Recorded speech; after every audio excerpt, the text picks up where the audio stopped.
hospitals. So I think all of those things pose a tremendous threat to our country.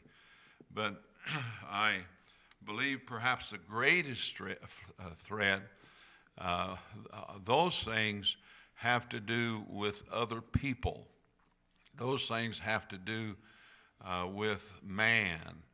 I've been thrust into a study that I never thought I'd be involved in.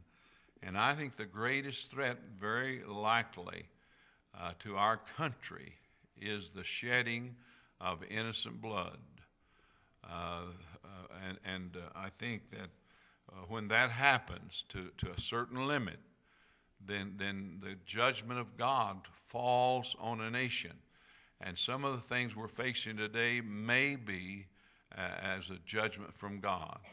But I would like to just go into some things that may help us to have a greater awareness of our danger, so that we will be no longer passive. The root problem is a life and death struggle for the survival of our nation.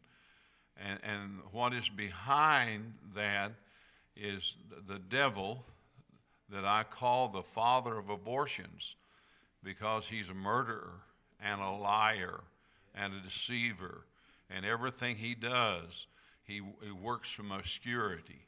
He attacks people's minds. He does the dirty work, and then he gets people to blame God for that dirty work. Where was God when this happened? Is a question people ask. Why would God allow my son to be killed? Why would God allow little babies, just children, 5, 6 years old, to be molested and raped? Why would he allow all of the millions of innocent people being killed in various parts of the world? And so they blame God for that, whenever the Bible teaches that the devil is behind all of those things. And I want to call your attention to a few things. Earlier in my life, I never was concerned about abortions. I never was concerned. I'm not saying I didn't pray sometimes. I wasn't. I was very careful to check out what the candidates I was voting for believed. I always voted against people that were pro-choice, and voted for people, if possible, for those that believe in the rights of the infant in the womb of his mother. But I was a pastor and was very busy and was very intent on trying to get people saved from hell, trying to train people. And I thought, well, those little infants, and God bless them, what a tragedy. But at least they are in the presence of God. How wonderful it is to know in the Bible that a little baby, whenever it dies, we have David when he committed adultery, and that little boy was born, and God said, "Thou art the man," and told him about his wickedness through Nathan the prophet, and that the baby would die because of his sin. And he began instantly to pray and fast 7 days, fasted and prayed. And then the little baby died, and he detected that the baby had died, as they were afraid that the king may have a nervous breakdown, or that he might, something worse happen to the king, because they could hear him fasting and praying for that baby. They were whispering about the death of the baby. Whenever Solomon detected it, he got up and went in and bathed, and went in and had dinner, went in and worshiped God and had dinner. And they were so puzzled at his action said when the baby was dying or dead, or you prayed and fasted, and now then you bathe and you worship, and now you're eating dinner. They were puzzled, said, why? And he declared a truth that is one of the greatest truths in the Bible. He said, I thought maybe God would allow me to keep my little baby. I prayed that he'd have mercy and let me keep my son, but I cannot, since he determined not to. I cannot bring him back, but I can go where he is. He knew that little baby was absolutely in the presence of God.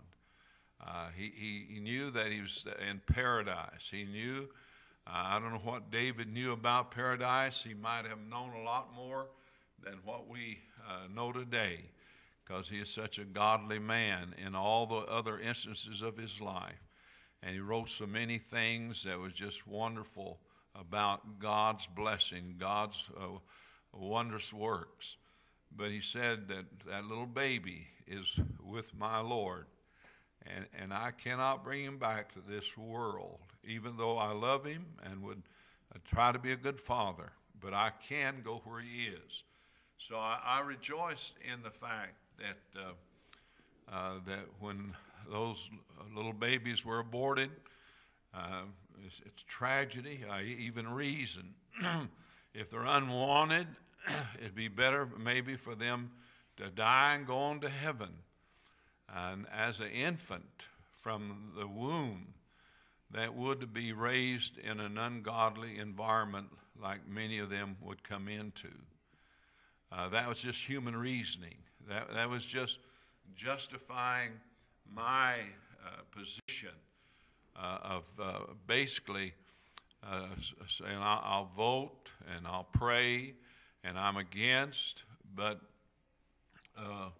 I will turn my attention to people that really are in danger going to hell, and that's the adults. I realize that that is not the position that I should have had. I never had a course in Bible college, never taught a course in Bible college about that. And so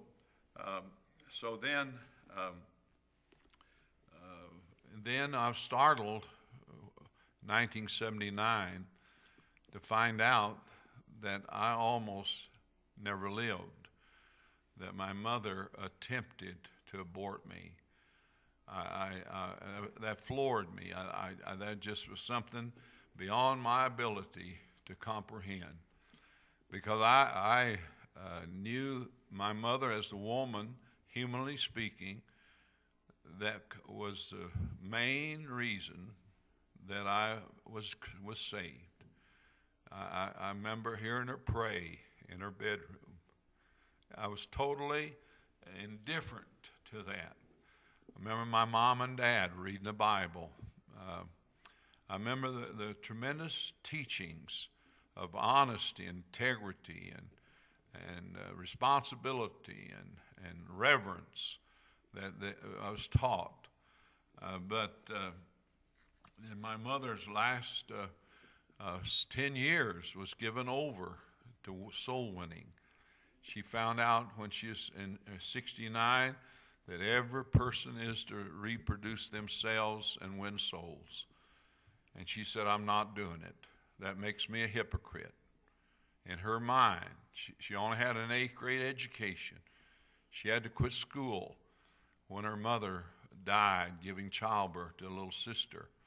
But she had some of the most greatest ability to discern right and wrong and character of anyone I ever had. I learned my mother's discernment while I was pastor of a church that was running about 700 in Sunday school. We had a college that was running about 100. We had a Christian school of about 120. We had several different staff people, and I learned her great ability to discern when she'd come and see me. And she always had that little old southern accent. And she said, son,